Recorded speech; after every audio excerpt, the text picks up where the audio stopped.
Namaste, good to be here with all of you. Get my mic going. And I know it's been a lot of activity going on here. This is going to be a slightly different session from the ones you've been experiencing so far.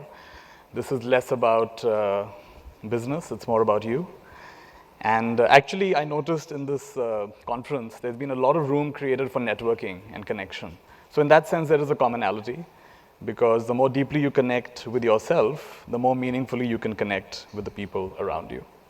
I had a friend of mine who recently sold her company, and she'd been leading this big pharmaceutical company for a long time. She said, Nithya, one big shift I've noticed after 30, 40 years of being in the corporate world is that almost every conversation was a transactional conversation. What can you get from me? What can I get from you?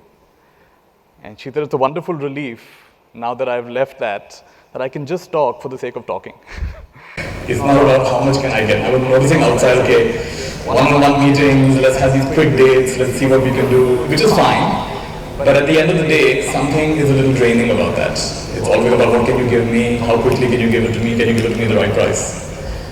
And sometimes it's just about connecting in a more agenda-less way. So that's how I want to connect with you.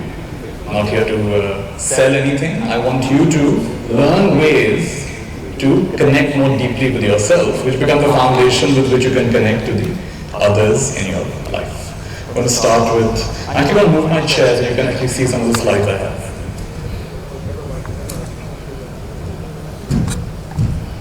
I'm going to start with this beautiful bowl. It's called the singing bowl. It makes a beautiful sound.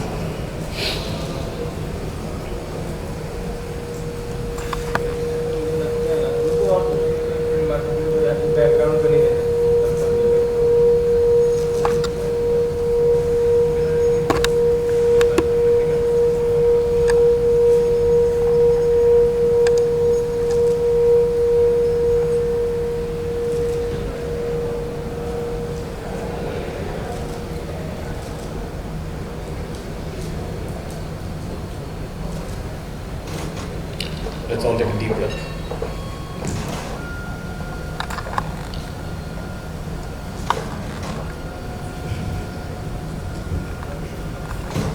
This is going to be an experiential session. I'm not just going to be talking, I'm going to make you do things as well. And hopefully in the time that we have together, you'll notice some kind of a shift. And you'll also have a few things that you can take back and practice as you leave from this place. The first practice I'd like to share with you is very simple. It's about noticing what's already there in your life, as opposed to noticing what's missing in our life. So being grateful, being thankful for what's already there. And one very simple practice I came up with, I was actually surprised how popular it became, is a practice of waking up in the morning and thinking of 10 things we're grateful for. So if you can just empty your hands. I know it's hard to let go of the phone, just for a few seconds. And put your 10 fingertips together. And these are like two lotus buds. If you've seen the lotus bud, it's closed like this, right? So I want you to, over the next minute or so, think of 10 things you're thankful for. Each time we'll open one lotus petal. And like this, we'll open one by one, all 10 lotus petals. When all 10 open, just bring your lotuses to your heart. So try that for a minute, close your eyes. Smile on your face. Just think of 10 things we're thankful for.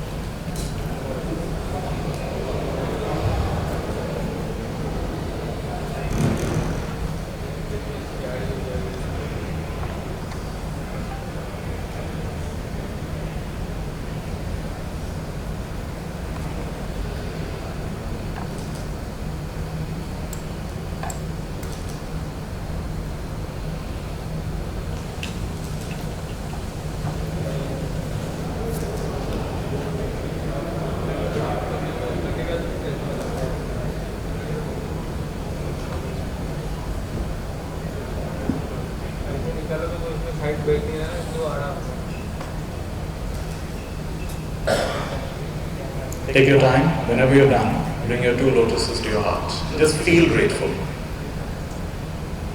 Take a few grateful breaths.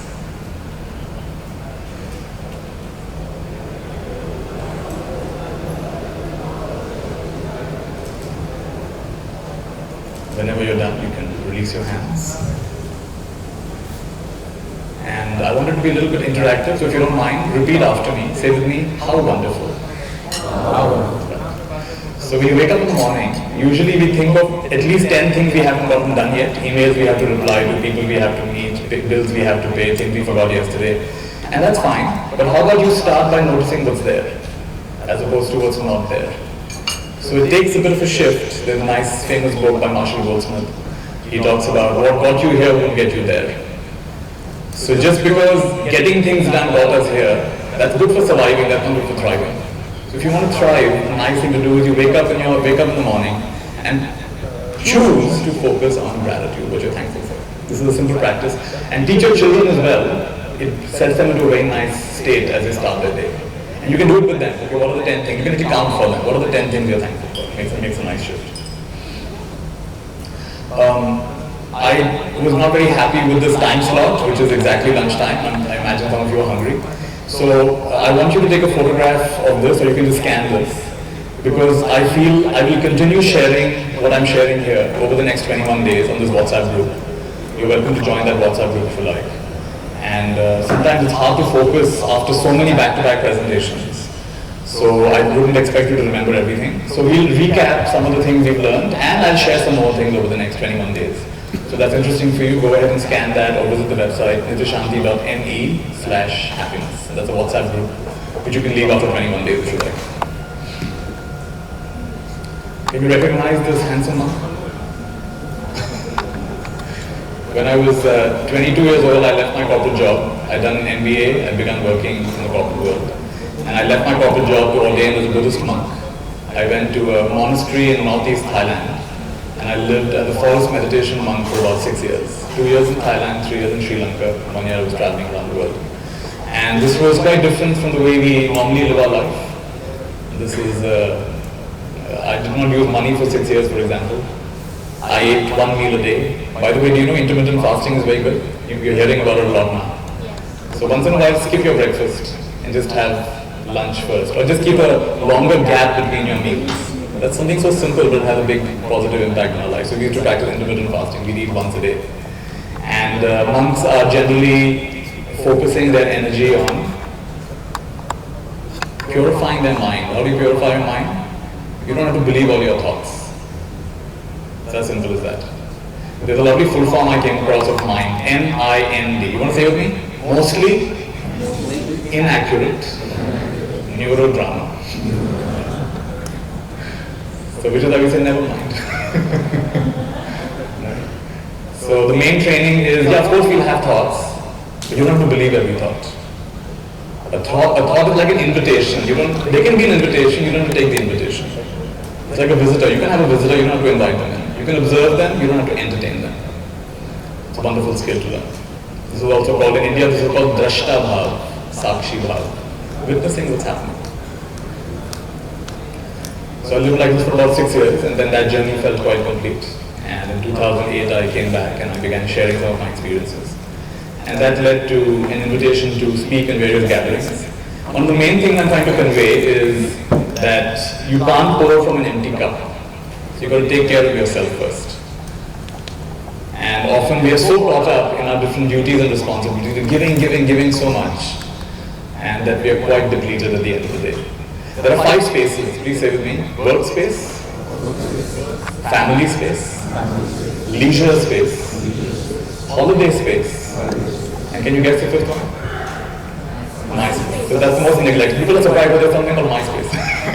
So all the energy is gone in the first 4 spaces. Work space, whatever's left from that family space, whatever left from that leisure, once in a while you go for a holiday, and we've completely neglected MySpace. And that is why sometimes work is great, family is great, you're living in a great part of town, you've got great holidays, but inwardly you're feeling hollow because you're not nourishing yourself. So in today's session we'll learn a few simple ways, and we'll continue learning over the next 21 days as well. Self-care for selfless care. You can't pour from an empty cup. 4 dimensions I'll be talking about. Pause, feel, intend, and connect. The first 3 dimensions are kind of internal to you. Pausing, feeling what you're feeling, having clarity of what you want to create. And the last dimension is about connection. You can imagine a person pulling a bow and arrow, right? So they pull back, and the more they pull back, the more accurately and more fast the arrow can travel. Somebody was on a YouTube video, they were talking about how, you see these movie scenes where 1,000 archers launch arrows at once. You might have seen a movie scene like that. The whole sky gets filled with arrows. So there was a historian saying that's not the way wars were fought. Why? Because it's very, if you ever hold an arrow, especially a proper bow and arrow, you actually can't hold it at the highest level. You're going to release it pretty quickly. Right? But that holding back, even for a microsecond holding it there and releasing it, you cannot coordinate 1,000 soldiers to pull back and hold, they're going to get exhausted. Right? That's actually a fiction. But pull back, stop, connect with what you're feeling, and then from there have clarity of intention and move forward. You will connect more deeply.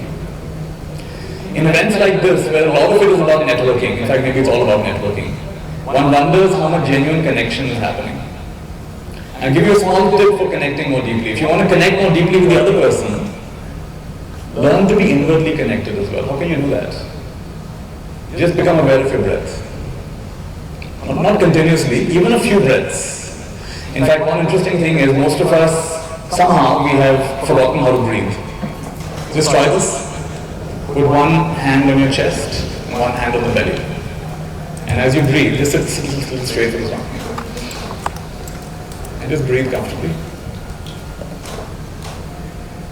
Now just notice which of your hand is rising more. Is your chest rising more or your belly rising more? Just know for yourself. Take a deeper breath, see what happens.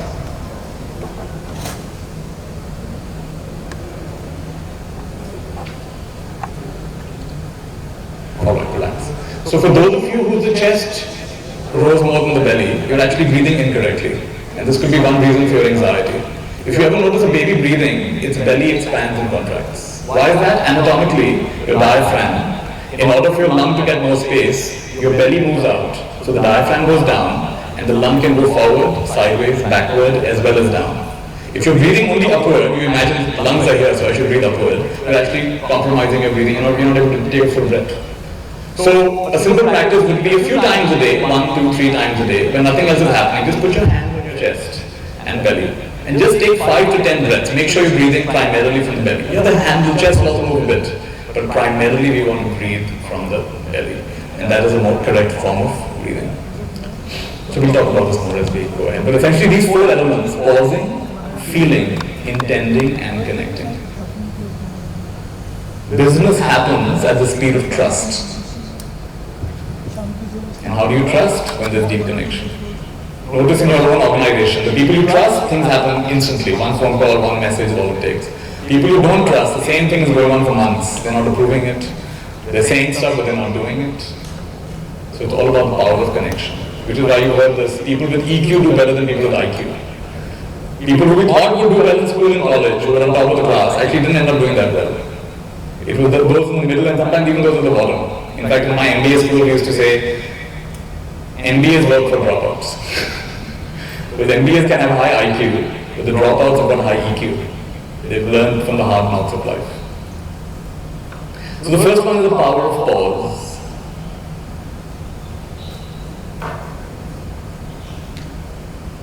And just stop. A few seconds, several times a day, just do nothing. When you go back to whichever city you've come from, notice at the airport, is there a single person who is just sitting without either looking at their phone or reading a magazine? It is very hard nowadays to find a single person, even for a few seconds, who is just sitting. If they look like they're sitting, like, oh, I found someone, but actually fallen asleep.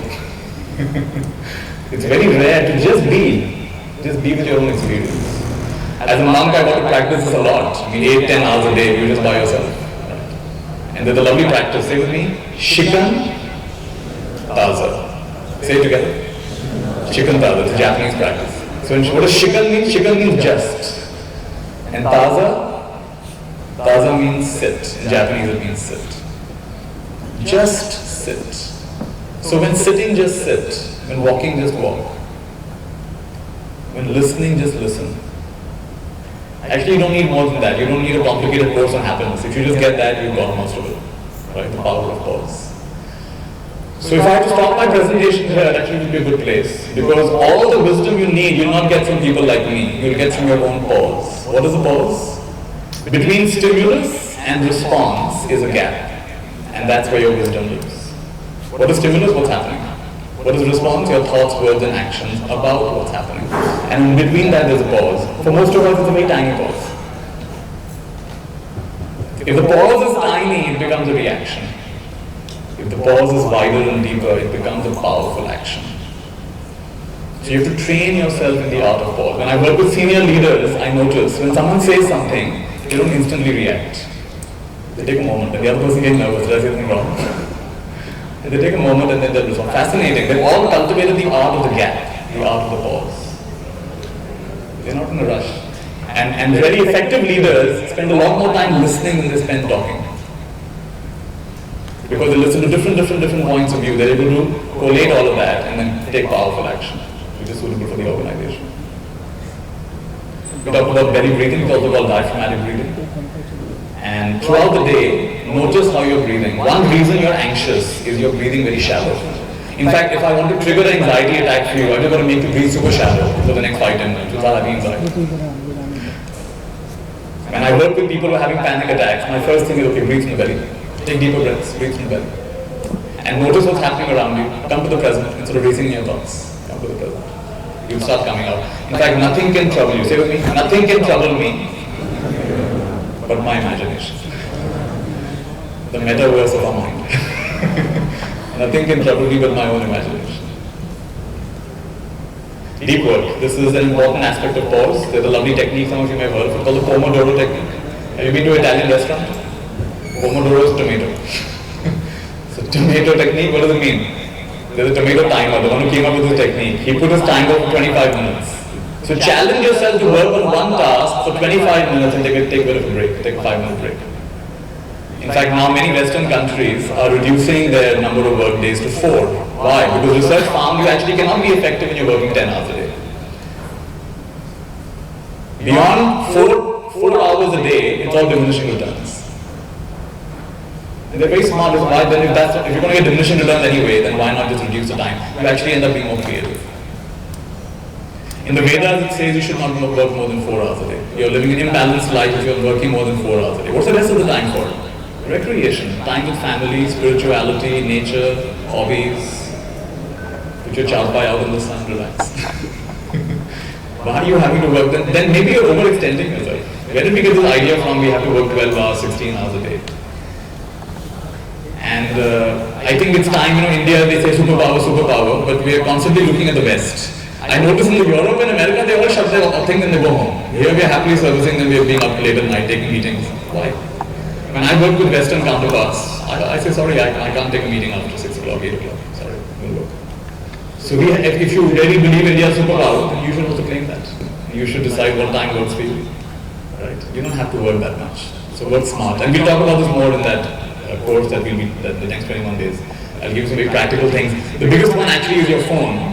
Your phone can be the biggest productivity killer, and if you use it smartly, it can be a great productivity enhancer.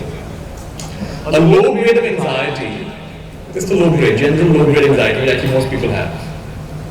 You're going to decrease your life expectancy dramatically, research has found. What can you do to take out that low grade and underlying anxiety that's always there? Start with something as simple as belly breathing. Start with something as simple as take out chunks of time where you just focus on one thing. Don't multitask, single task. Put off everything else, single task. Now, we haven't really been educated much in the language of feeling. The reason we like art is a language of beauty and feeling. That's why art moves us sometimes. So here's a simple principle. Please say with me. Fully feeling what I'm feeling is very healing. So allow yourself to feel what you're feeling. One of the best things I learned in my life as a monk and since is that it's okay to have emotion. Doesn't matter what emotion. It could be anger, it could be fear, it could be terror, it could be jealousy. It's all right, you're not a bad person for having that. Just like the sky can tolerate any kind of weather system. The sky remains the sky. The sky doesn't get impacted by that. You can handle any kind of emotion. Allow the emotion to move through you. When you allow it to move through you, it doesn't define you, it refines you. What does it mean? You don't get so sticky anymore. So allow things to move through you. We've all heard this phrase. In fact, I asked recently in one of my groups, if you have big adversity in your life, what teaching will help you? And the most common answer, This too shall pass. यह भी बदल जाएगा. This too shall pass. So fully feeling what you are feeling is very healing. There is no feeling in this world that will last more than 2 minutes if you don't keep giving it more input. Any feeling, doesn't matter what, anger, fear, you could lose a loved one. It will not last more than 2 minutes and you bring the thought, oh my goodness, I'm alone now. Oh my goodness, how is my life going to continue now? That thought is going to fuse it. If you just allow the feeling to move through, nothing can last more than 2 minutes. That's fantastic. So we may not be that perfect at completely stopping our thoughts, but at least shift a little bit from constantly thinking to feeling more. So shift from thinking to feeling. This is a very important input. And don't be afraid of feelings anymore. Somebody told me this actor Ajay Devgan, who often does many of his stunts. Somebody asked him, you said in one interview that you're afraid of heights, but in many of your stunts you're doing things from a height. How is that possible? So he smiled and said, yes, I'm afraid of heights, but I've trained myself to not be afraid of feeling afraid. How beautiful. I'm not afraid of feeling afraid. So you and I will have our own work. Someone's afraid of spiders, someone's afraid of public speaking. But you don't have to be afraid of feeling afraid. Why? Because you know, fully feeling what you're feeling is very healing. It'll move through you. One way to do this, I am, I feel, I'm aware I feel, and dash is welcome. What is the dash? Any kind of feeling word. So I'll give you the example of the word sad. Right? So someone says, I'm sad. Alright. That's an identity. I'm sad, I'm depressed. It's an identity. So identity is I'm an angry person. So I ask angry people, Acha, how many hours in a day are you angry? So, oh, maybe half an hour. 1 hour. Oh, then you're not an angry person. You have many other things as well. Right? So the moment you say, I am sad, I am depressed, I am jealous, you make it an identity. Identity is very sticky. So instead of saying I am, first you say I am, then you shift right away to I feel. Sometimes I feel sad. Right now I'm feeling a little sad. Right now I'm feeling a little jealous. So from I am to I feel. Then you go one level deeper. I'm aware that I feel, for example, sad. This is like I've shifted from being the actor in the movie to watching it on television. Some character called Nithya Shanti is feeling sad. Interesting. Going through sadness right now. And then this is very important. Dash is welcome. Sadness is welcome. Why is it welcome? Because it's there. The great principle is what you resist will persist. What you welcome is never a problem. So this is the deeper element of trusting life. Everything is in the right place. There's a famous book, probably one of the world's oldest books. It's called the I Ching. It's spelled I Ching, but it's pronounced I Ching. And the basic idea of this book is every particle in the universe, what do you say with me? Every particle in the whole universe is in the right place. So these ancient Chinese people observed nature very carefully, and they came up with a set of 64 anagrams, 64 hexagrams actually, based on which they could interpret all of nature. They could predict weather, they could predict events. And they would take simple things like rice grains and throw it on the ground. And looking at the rice grains, they would interpret, oh, this is leading to this, because every rice grain is falling in exactly the right place. So you can try it in a simpler way, ask a question, become very clear what the question is, walk to your bookshelf, pull out any book, open any page, read any line. You'll find your answer. And don't believe me, try this. And you'll be shocked, how is that possible? Because this universe is not as mechanistic as we imagine. It's a highly responsive universe. Say with me, what I vocalize, visualize, emotionalize, gets actualized. So it's a responsive universe.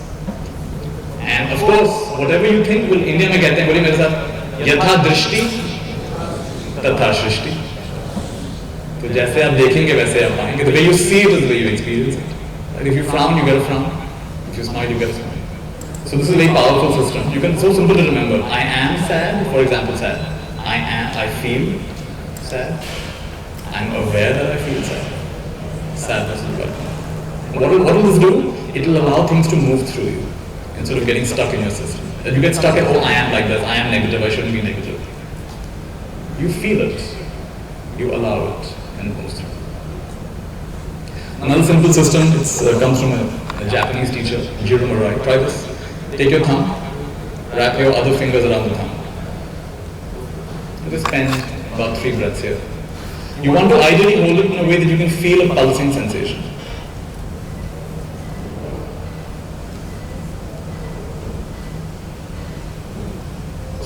thumb will reduce worry. Come to your index finger. Wrap your fingers around the index finger. Can you feel a pulsing sensation? And take about 2 or 3 breaths here. I'm holding my hand up so you can see if others can relax. Holding your index finger will release and relax fear. Come to your middle finger.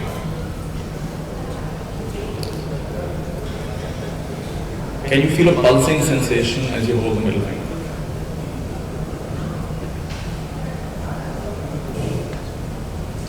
Holding the middle finger will reduce and release anger. It's interesting, that's the finger we show when we are angry. Come to your ring finger. Again, see if you can feel a pulsing sensation.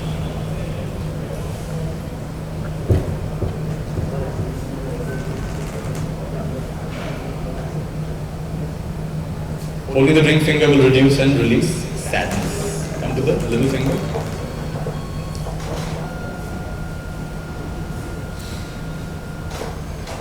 Reduces and relaxes. Trying too hard, not feeling good enough.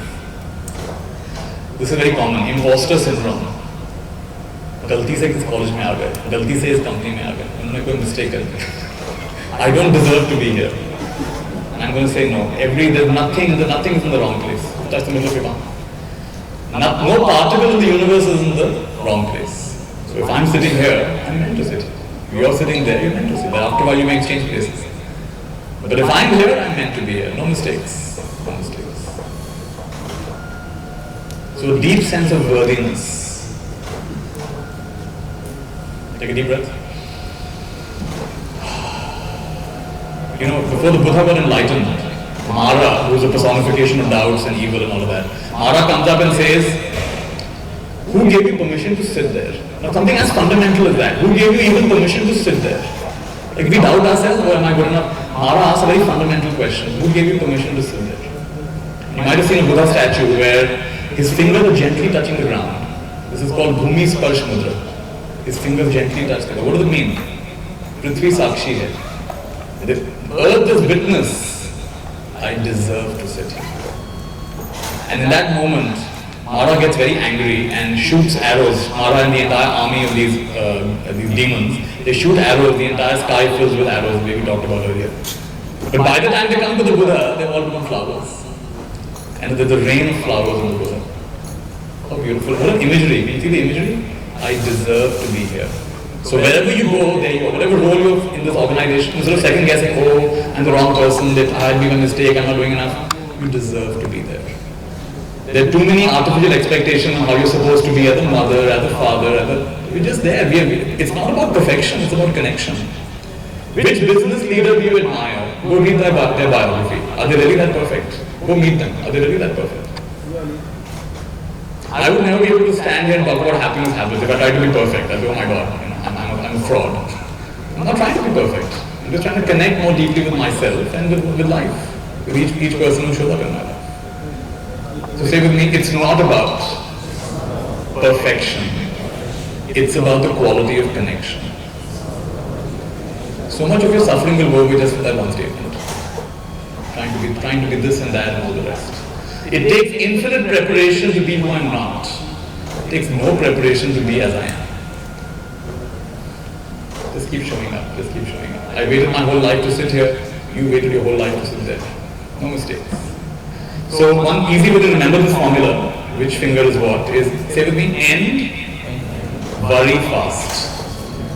So worry is thumb, and F-A-S-T. What is F? Fear, anger, sadness, and trying too hard. Right? In the middle of the palm, just integrates everything. And you can do, I just did half. While the rest of the time I'm talking, if you want, you do the other half. Hold your fingers while I'm talking for at least 3 breaths. And that becomes a very simple meditation actually. So what is it? That's 5, 6 into 3 is 18 into 2, 36. 36 breaths. In 36 breaths, you'll feel more centered. So if you're going in an Uber, you can hold your fingers. You're sitting in the airport, hold your fingers.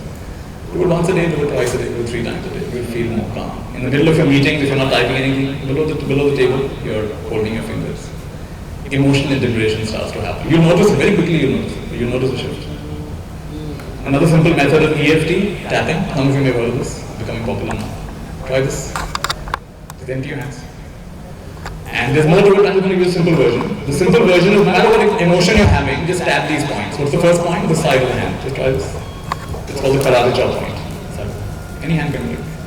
So say with me, even though I'm feeling this, even though I'm feeling this, I deeply and completely accept myself. It's okay to feel this. It's okay to be upset. It's okay to be tired. In your case, it's okay to be hungry. And just start tapping, whatever I'm feeling. Side of the eye, letting it go now. Below the eyes, letting it flow now. Below the nose and chin point. Collarbone.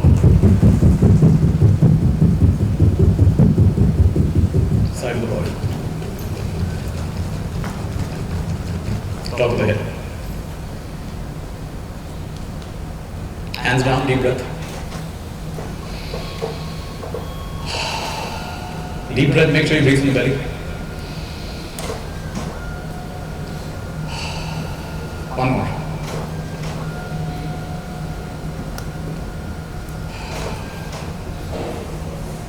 Say with me, how wonderful. I'll share this PPT with you so you'll have access to these points. Just try this. Don't believe me, try it, right? When I first came, because I studied psychology, when I first came, I thought, what nonsense, tapping my body will release emotions. But I was surprised. Because our emotions are felt in the body. And have you noticed when people are sad, they hold their chest? When they're stressed, they hold their head. When they're thinking, they hold their chin. We hold these points every time this happens.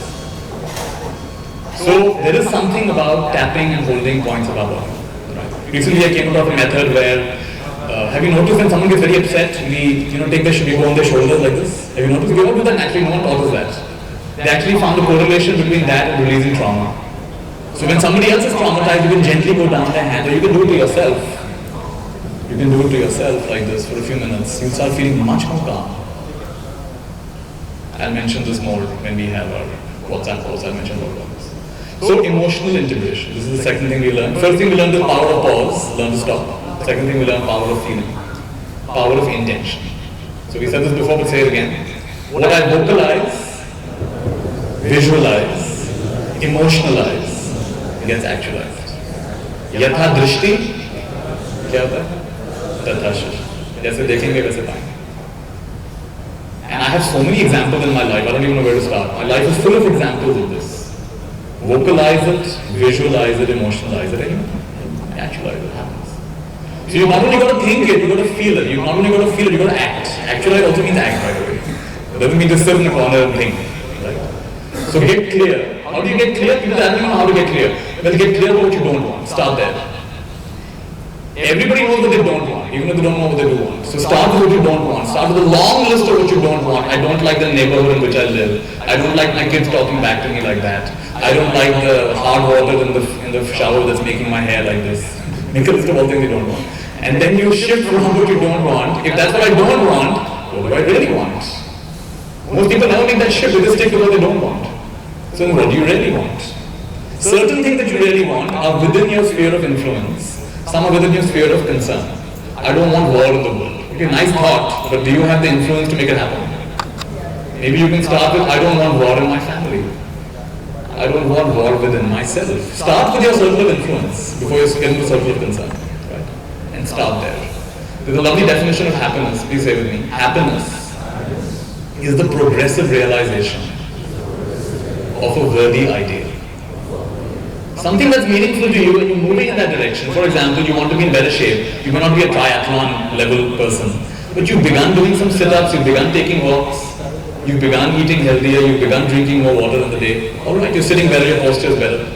Progressive realization. You'll feel happier actually. You don't have to be perfect. Right? So 3 mantras for you. So say, first one, say with me, how wonderful. So today, no matter what happens, what will you say? So after you go out to the long line for lunch, what do you say? Intermittent fasting is happening. Your ancestors have fasted for days sometimes, for months sometimes, who knows, right? You can wait a few hours. And how wonderful is, again, yatha drishti tatha shrishti. If you purposely say how wonderful, you start thinking how wonderful. I was teaching in the US and there was a problem with my visa, my stay got extended. And when I was leaving, they gave me a farewell party. And one person said, Nithya, when you first began teaching how wonderful, I found it very fake. How wonderful, how wonderful. What should I say, how wonderful, how wonderful. My life is a mess, how wonderful. So, he said, after being with you for 2-3 months, all I can say is, how wonderful. In other words, you realize the power. Because please remember, whatever you're believing, you start to experience, you start to feel it. You are living in the feelings of your thinking. Right? So it will take a while to change that. One way to change that is to use the other mantra. Say with me, cancel. So whenever you take a low quality thought, I can't do it, you can't do it, life's not good enough, everyone's against me, what do you say? Cancel, cancel. So in this workshop also, this conference, keep saying how wonderful. In the break, I'd like to hear some more how wonderful. And some more. And somebody says, "Hey, nahi hota hai, cancel." Oh my gosh. So how wonderful and cancel. And if it comes again and again, you say cancel, cancel, cancel. And teach your children. Of course, you'll be in trouble because after 2 days they'll be cancelling what you're saying. Cancel. But it's a lot of fun, right? So how wonderful leads to GFD. What is GFD? Gratitude-filled day. Cancel leads to CFD, complaint-free day. If you want to live a happy life, live a complaint-free life. At least go in that direction. May not be perfect. And the third one is very nice, called rule number 6. So say with me, rule number 6. Don't take life so seriously. So children laugh about 150 to 200 times a day. Adults with great difficulty 15 times a day. So we've lost something along the way. We've gone too serious. And the thing we're so serious about in this conference, if I meet you 20, 30 years from now and I say, did you know you were listening to this? You'll start laughing. Achha, ye kar rahe the kya? Ye sab kar rahe the hum log 20 saal pehle. You will laugh about the thing you're so serious about today. The things you're crying about today, you'll laugh about. It's just a matter of time. So what is wisdom? Instead of waiting for 20, 30 years, why not now? Right? So people say, this is a very nice rule, don't take life seriously. There are the other rules also. There are the other 5 rules. So then we say, I'm sorry, there are no other rules. There are no other rules. Then why is it called rule number 6? Don't take life so seriously. So you've learned 3 good mantras. You've learned cancel. You've learned how wonderful. And you've learned rule number 6. Can you guess what JFD is? Joy-filled day or joyful day. Very nice. Power of connection. And that's what you're here for in this conference. 3 gates of speech. This is the first thing that will help us connect. So when you're about to speak, let your speech go through 3 gates. What are the 3 gates? Is it true? Is it kind? Is it necessary? If it only fulfills 1 or 2 gates, it's not enough. And don't take my word for it, go home and try. Try only saying things that are true, which are not kind and necessary. See what happens. You get a reaction. Then other truth will come from the other side of it. Let me tell you what you don't know. So it's got to be true, and it's got to be kind, and it's got to be necessary. Not everything has to be said.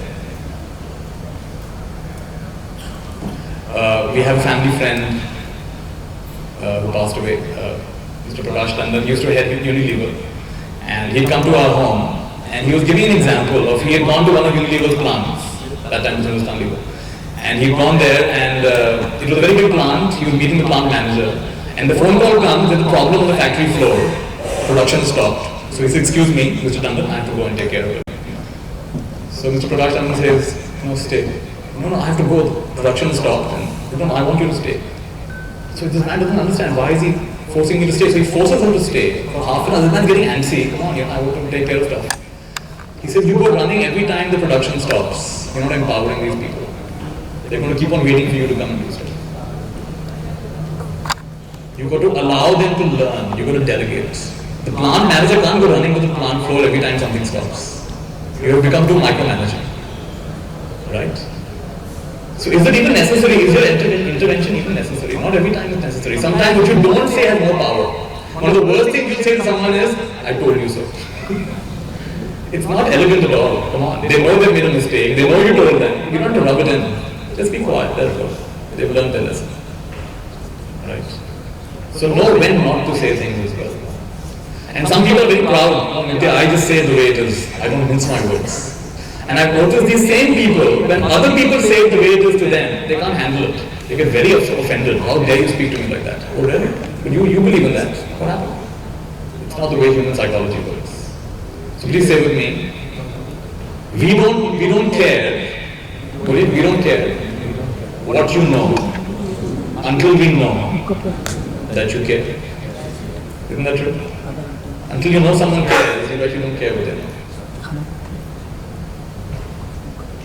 Another quick story about this one. My friend Nandini was in the US, and you know what a pile-up is? Pile-up is when you're going on the highway and someone suddenly brakes. The speeds are so high there. There is not just one accident, there's 3, 4, 5, 6, sometimes even 10, 15 accidents. Because one after the other they keep hitting. And that's what happened in her case. There was a pile-up on the highway, somebody suddenly had to brake, and one after the other, 5, 10 cars, and her car was involved in this. Luckily she was okay, all modern airbags and everything, she was fine. She wasn't hurt. Next day she called the insurance agency and said, I'd like to report an accident. Car's been in an accident. The first thing the insurance agent says, he doesn't say, hey, what's your policy number? He says, ma'am, are you okay?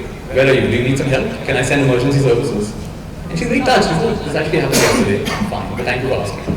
And she said, wow, he actually bothered to ask, are you okay? Do you need help? He didn't first say, what's your policy number? The first response was not a business response, it was a human response.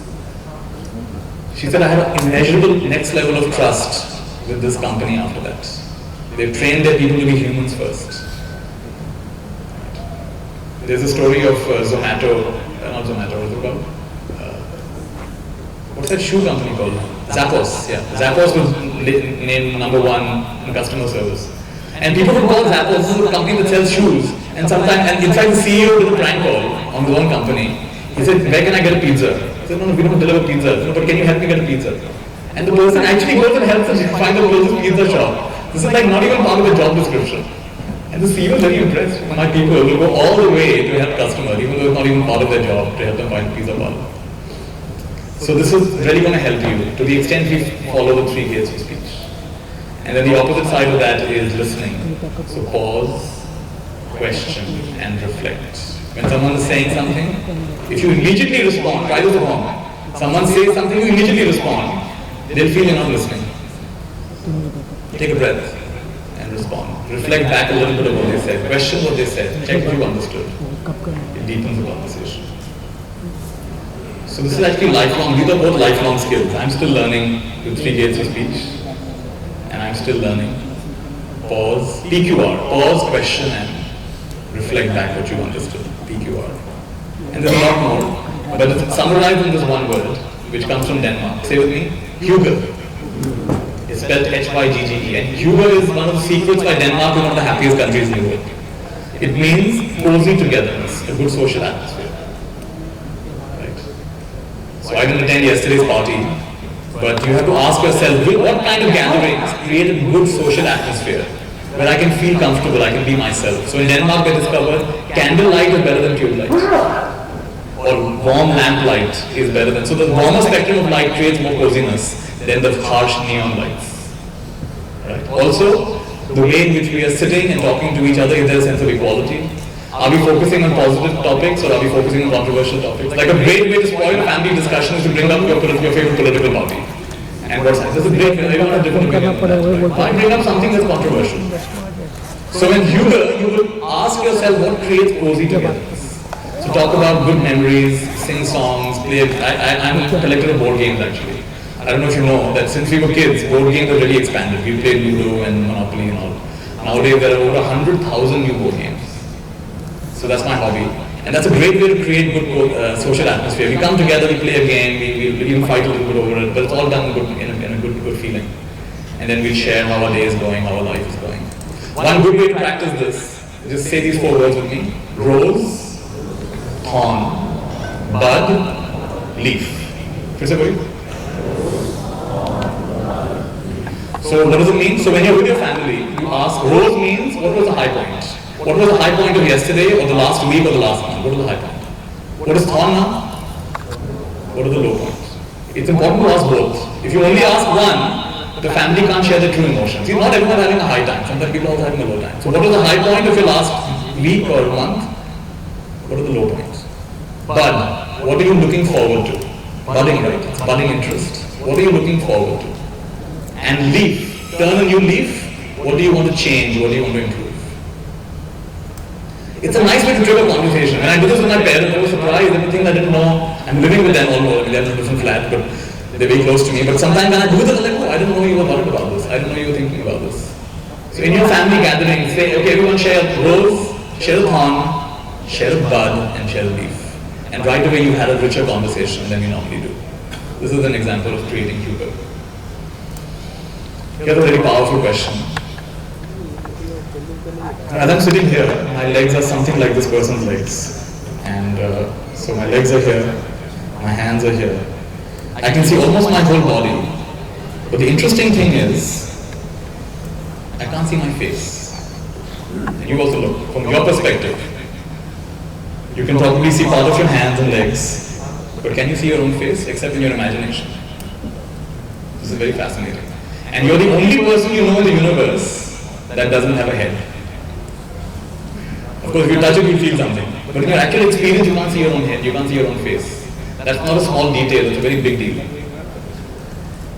It's a glimpse of what enlightenment is like.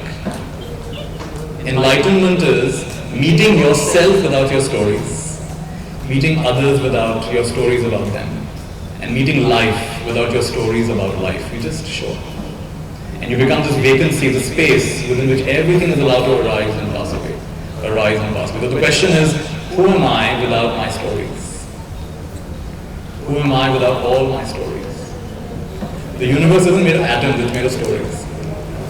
It actually is made of atoms, but our brain doesn't understand atoms, it understands stories. Your brain sees the universe through eyes of stories. If I quiz you on what I talked about today, you will not remember that much. But you may remember a few incidents and stories that I shared. That's more likely, because we remember in terms of stories. At the end of the conference, you'll remember a story, not the specific thing that people said. So if you want to influence people, you're all in the world of marketing, you know this. You have to be powerful storytellers. Right? Evocative. So it's got to engage them, it's got to create some kind of feeling and emotion. It's got to be a call to action. But for that, you have to understand how you get fooled by your own stories. To the extent you understand human nature, you can then tell powerful stories, and you can then lead to powerful transformation in their behaviors. And hopefully you'll do it not just so that they buy more stuff, but they have a richer, fuller life. Otherwise you're using, it's a siddhi, what all of you have is a siddhi, it's a kind of real power. How are you going to use that siddhi?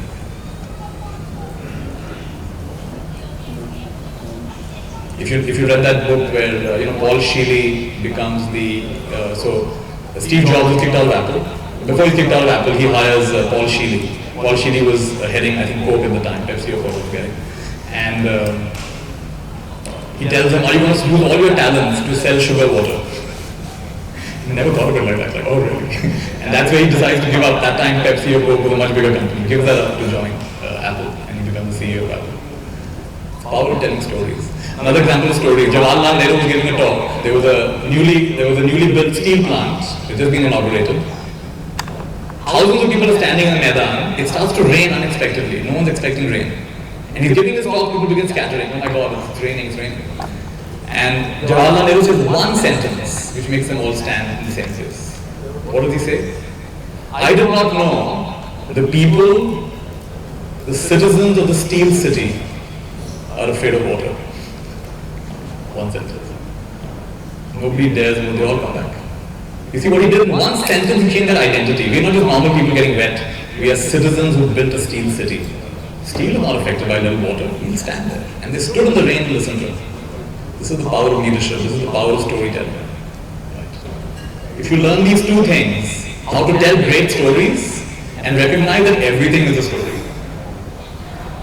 If you recognize these two things, that is how to tell good stories and recognize all stories, you've come to a very empowered place. You've come to an actualized place and a realized place. So those are some of the things that I've learned. Again, to end the same slide, you can't go from an empty cup. Take care of yourself first. If you didn't take a photograph already of this, you can now. And I'll continue what I'm sharing on this link on WhatsApp. Some books I recommend. I can again share this slide if you don't want to note it down, take a photograph, I can share this again. I'll actually share my whole presentation again on that WhatsApp. But these are some books I recommend. And then of course, with my own book, you can have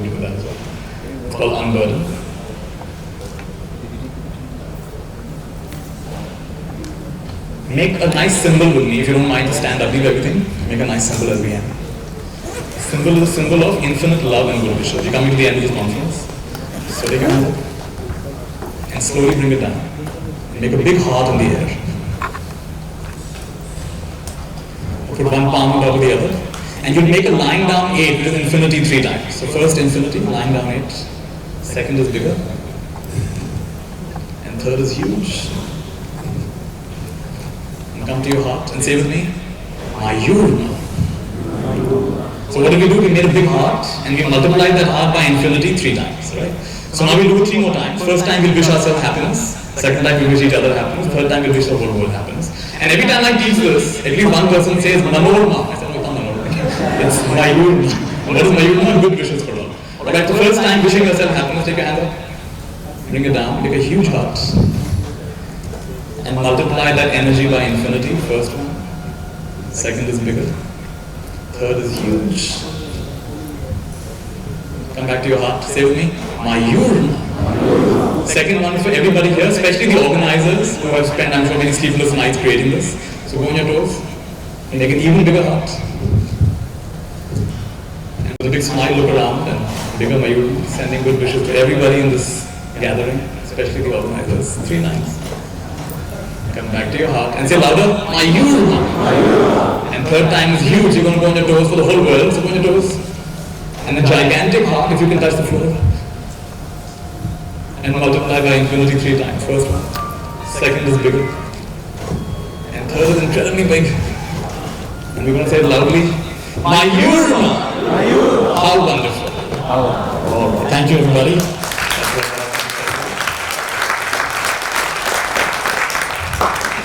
Want to hear my bell one more time? Yes.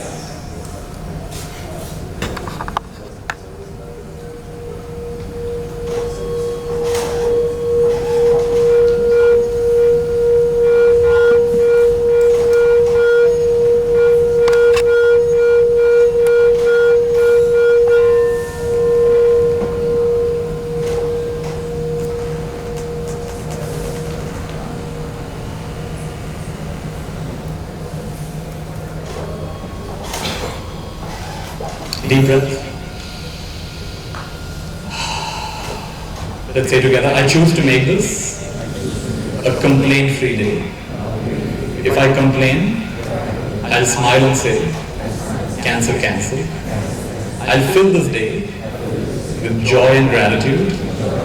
No matter what happens, I'll smile and say, how wonderful. And I choose to not take life so seriously. I remember to smile and laugh. I remember rule number 6. And that is why the rest of my life is bound to be the best of my life. And so it is. And so it is. Tathastu. Thank you very much.